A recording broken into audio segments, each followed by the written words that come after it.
जिन लोगों ने पिछला एपिसोड नहीं देखा, पहले उसे देख लें और जिन लोगों ने देख लिया है, चलो शुरू करते हैं आज की रासलीला। वीडियो की शुरुआत में हमें इस युग के बारे में बताया जाता है। इस युग को आधुनिक युग के नाम से जाना जाता है। यहाँ पर टेक्नोलॉजी ही सबसे महान है। टेक्नोलॉजी की ही सब लोग पूजा करते हैं। सभी देशों की सरकारों ने मिलकर टेक्नोलॉजी को आगे बढ़ाने पर ध्यान दिया और टेक्नोलॉजी के विकास के साथ साथ हम मानवों ने भी बहुत तेज़ी से विकास किया, अपने आप को एक अलग ही स्तर पर पहुंचा दिया। जैसे तुम्हारे एक्स के दो चेहरे होते हैं, वैसे ही टेक्नोलॉजी के भी दो चेहरे निकले। मानव शरीर में अधिक जीन म्यूटेशन करने के कारण एक नई तरह की बीमारी फैलने लगी, जिसे ब्लैक डेथ वायरस नाम दिया गया। इस वायरस के कारण इंसानों का शरीर पूरी तरह से सख्त होने लगा। भाई शरीर बोला है, क्या पता वो भी सख्त हो जाता हो। उनके शरीर के अंदर मौजूद ब्लड ब्लैक होने लगा, काला, बिल्कुल तुम्हारे भविष्य की तरह। अभी तक मेडिकल साइंस द्वारा इसका कोई भी इलाज नहीं खोजा जा सका है, पर नैनोचिप के द्वारा हम इसे फैलने से रोक सकते हैं। तभी हमें हमारे मेन कैरेक्टर की पास्ट लाइफ के बारे में बताया जाता है, कैसे एक कार एक्सीडेंट में उसकी पूरी फैमिली ख़त्म हो गई, पर उसकी एक बहन बच गई। अब वो और उसकी बहन एक दूसरे पर निर्भर हैं। तभी हमारा मेन कैरेक्टर अपनी बहन को ढूंढते हुए आ जाता है और अपनी बहन से पूछता है, निंग, तुम आज इतनी शांत क्यों हो? क्या किसी ने तुम्हें परेशान किया है? अपने बड़े भाई को इस बारे में बताओ। निंग अपने भाई की तरफ देखते हुए कहती है, ब्रदर, मुझे पता है मेरी इलनेस को ठीक करने के लिए तुमने कई मिलियन का लोन लिया है।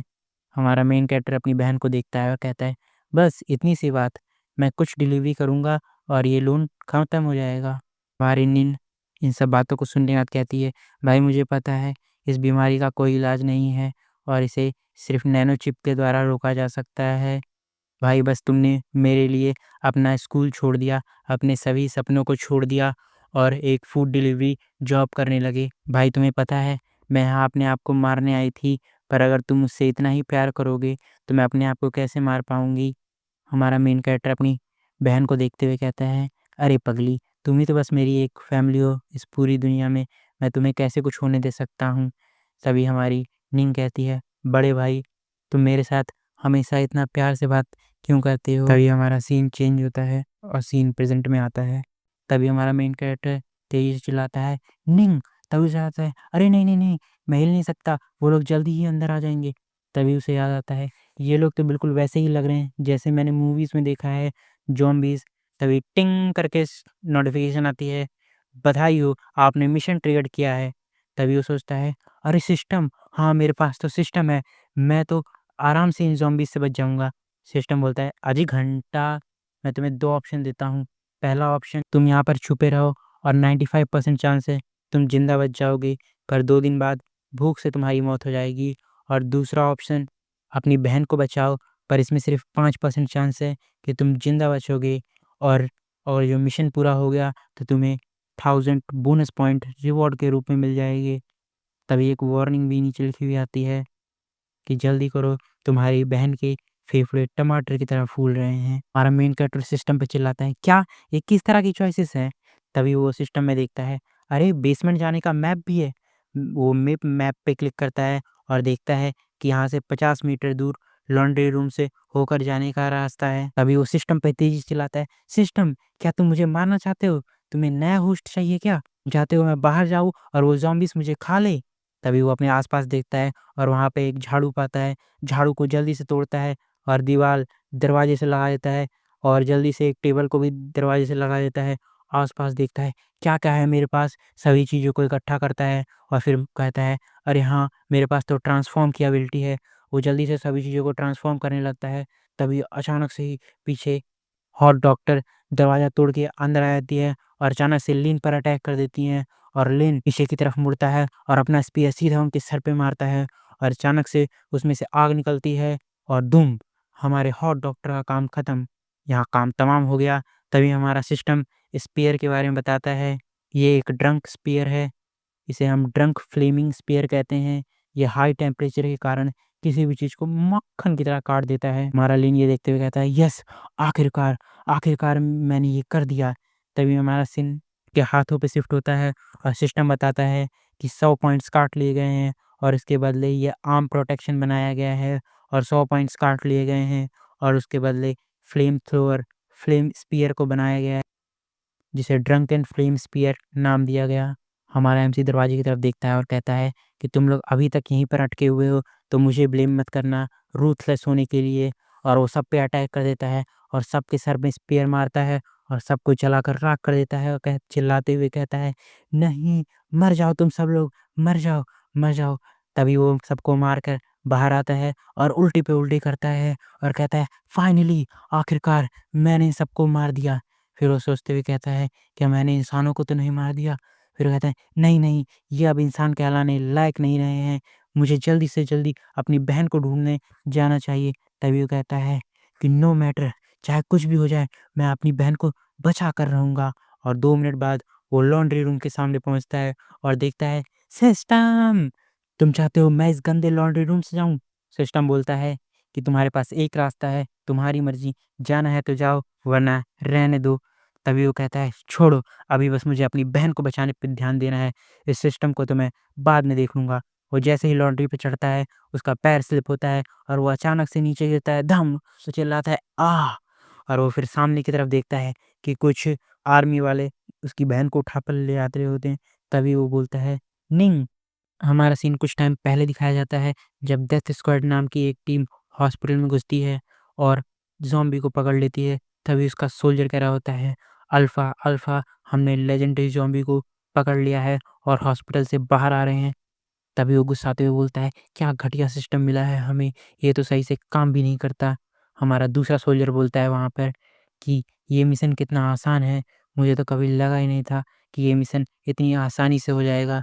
ये ज़ॉम्बी देखो रजिस्ट भी नहीं कर रही है और मुझे लगा ही नहीं था ये ज़ॉम्बी एक लड़की निकलेगी। The legendary zombie is a small girl. तभी हमें कैप्टन के पीछे से लेके आगे तक दर्शन कराए जाते हैं। तभी पीछे से उनकी कैप्टन आते हुए कहती हैं कि सब लोग सोल्जर्स सावधान रहो और आसपास देखते रहो, मुझे ऐसा लग रहा है कि यहाँ कुछ ना कुछ तो गड़बड़ है। अरे सोल्जर्स कहते हैं, यस सर। सर, पर ये तो मैम है, कोई बात नहीं, यस सर। तभी हमारे मेन कैरेक्टर का सीन दिखाया जाता है जब वो अपनी बहन को चिल्लाता है, निंग। अचानक से कोई उसे पकड़कर पीछे की तरफ खींच लेता है और उसका मुंह बंद कर देता है। Oh no! लगता है हमारा मेन कैरेक्टर टपकने वाला है। हमारा मेन कैरेक्टर भी सोचता है, अरे नहीं, मुझे अब ज़ॉम्बी ने पकड़ लिया, अब मैं पक्का मरने वाला हूँ। यहाँ हमारी कैप्टन ये देखते ही हरकत में आती है और अपने 2 सोल्जर्स को कहती है कि जाओ, जल्दी से उस तरफ देखो, वहाँ पर कौन है? हमारी ज़ॉम्बी गर्ल जैसे ही अपना नाम सुनती है, निंग, वो गुस्से में आ जाती है।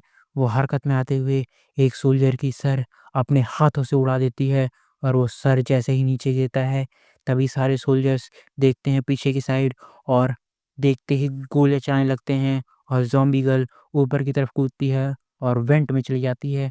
तभी बाकी सोल्जर्स कहते हैं, अरे नहीं, ये तो वेंट में भाग गई है, जल्दी पकड़ो इसे। तभी दूसरा सोल्जर कहता है, अरे! इसके पास इस तरह की भी स्किल थी, मैंने तो कोई लगा ही नहीं था। तभी वहाँ पर गोलियों की आवाज़ सुनकर कई सारे ज़ॉम्बीज़ आ जाते हैं और उन पर अटैक कर देते हैं। तभी वहाँ की उनकी कैप्टन कहती हैं, तुम लोग देख क्या रहे हो? इन पर हमला करो, जल्दी इन्हें मारो।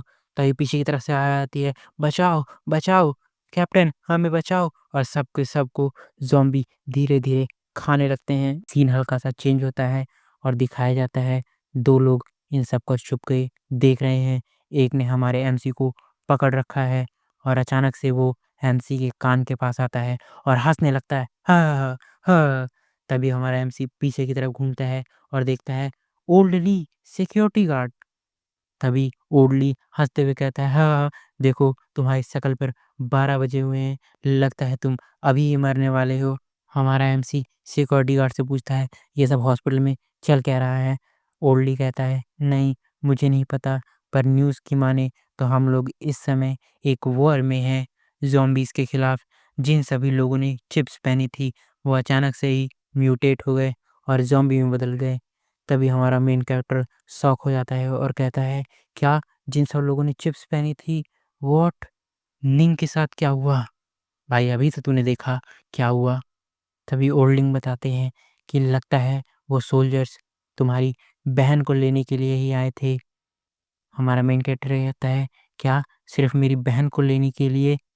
ओल्डिंग कहता है, हाँ, लगता है तुम्हारी बहन में कुछ अलग स्पेशल बात है, क्योंकि वो सभी सोल्जर्स बस तुम्हारी बहन को लेकर यहाँ से जा रहे हैं। दोनों लोग पीछे की तरफ देखते हैं तो एक ज़ॉम्बी उन सोल्जर्स को खा रहा होता है। तभी हमारा मेन कैरेक्टर कहता है, ओडली चलो यहाँ से जल्दी से भाग चलते हैं। मुझे लगता है वो लोग स्मेल के पीछा करके वो यहाँ पे जल्दी ही आ सकते हैं। तभी ओडली कहता है, आह नहीं, मैं नहीं जा सकता, नहीं, मैं नहीं जा सकता, क्योंकि उन लोगों ने पहले ही मुझे काट लिया है। हमारा मेन कैरेक्टर कहता है, क्या? ये कैसे हो गया? तभी वो कहता है, नहीं, नहीं, ये सब छोड़ो, तुम अभी चल सकते हो ना? चलो, चलो तुम मेरे साथ चलो। ओल्डी कहता है, नहीं, तुमने पहले ही देख लिया होगा, वो जिनको भी काटते हैं, वो उन जैसे में ही बदल जाते हैं। मैंने तुम्हें बहुत पहले से देखता आ रहा हूँ। तुमने अपनी बहन को अच्छी लाइफ देने के लिए काफ़ी मेहनत की है, उसको हर कुछ ला के दिया जिसकी उसे ज़रूरत थी।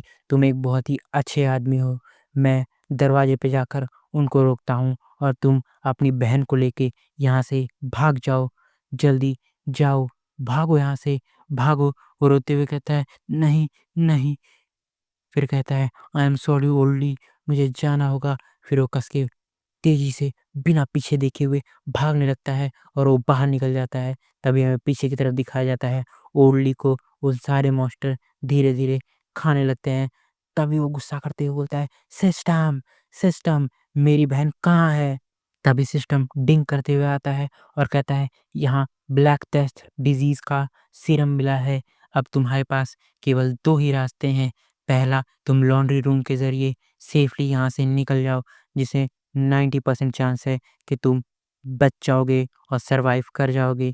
दूसरा, तुम्हें लैब में जाना होगा, जहाँ से तुम्हें सीरम मिलेगा और तुम अपनी बहन को बचा सकते हो, लेकिन केवल 15% चांस है कि तुम सरवाइव कर पाओ। तभी सिस्टम उन दोनों ऑप्शंस के रिवॉर्ड बताता है। ऑप्शन ए का रिवॉर्ड होगा एक कॉम्बैट ड्रेस और ऑप्शन बी का रिवॉर्ड एक रेफ्यूजी ब्लूप्रिंट। तभी हमारा मेन कटर चिल्लाते हुए कहता है, शट अप सिस्टम, मैं ऑप्शन बी को चुनता हूँ। तभी सिस्टम बोलता है, तुम्हारा लेवल बहुत कम है ऑप्शन बी के लिए। तभी वो चिल्लाते हुए कहता है, don't under estimate me, don't under estimate a power of common man. तभी वो उड़ते हुए एक ज़ॉम्बी के मुंह पे लात मारता है, दूसरे को ऊपर कूदता है और अपने वेपन के साथ आग निकालते हुए सभी ज़ॉम्बीज़ को मारते रहता है और कहता है, आज जो भी मेरे रास्ते में आएगा मैं उन सभी को मार दूंगा। तभी सिस्टम की नोटिफिकेशन आती है कि आपका वेपन की ड्यूरेबिलिटी ख़त्म हो गई है और अचानक से वो वेपन टूट जाता है और वो भागते भागते किसी तरह लैब में पहुंच जाता है। तभी वहाँ पे नोटिफिकेशन आती है कि बधाई हो, तुम सेफली लैब के अंदर पहुँच गए हो। यहाँ पर ब्लैक डेथ सप्रेशन सीरम रखा हुआ है। वो जैसे ही अंदर पहुँचता है तभी अचानक से उसकी बहन निंग ऊपर से कूदते हुए अंदर आ जाती है और अपने नाखून बड़े करते हुए अचानक से उस पर हमला कर देती है। और वो अपनी बहन को देखता है और बोलता है, निंग, फाइनली तुम यहाँ पर मुझे मिल ही गई। और वो उसे गले लगा देता है। तभी निंग कहती है, ब्रदर, अब क्या होगा? अब या निंग अपने भाई को ही मार देगी या उसका भाई उसको मार देगा। अब ये हम देखेंगे अगले एपिसोड में। महाज्ञानी हो, मुझे पता है तुम बहुत इंटेलिजेंट हो, सर्वज्ञानी हो, जो भी ज्ञान देना है कमेंट में फेंक मारो।